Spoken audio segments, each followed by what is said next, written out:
చెప్పు తల్లి, అంత ఆనందమైంది, అంత సంతోషమా? మీ తల్లి ఎవరు, తండ్రి ఎవరు, నీ పేరు పేరు చెప్పాలి. 2 ముచ్చట్లు, బంగారు నోట ముత్యాల పలుకులు చెప్పాలి. మరి ఇంటి దేవత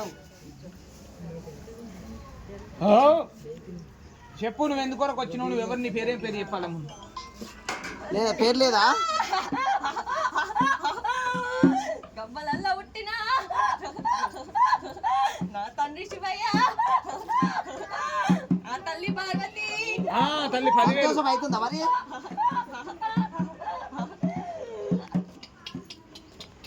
అమ్మ మోసేద్ది. చెప్పాలి. సంతోషమా కాదా?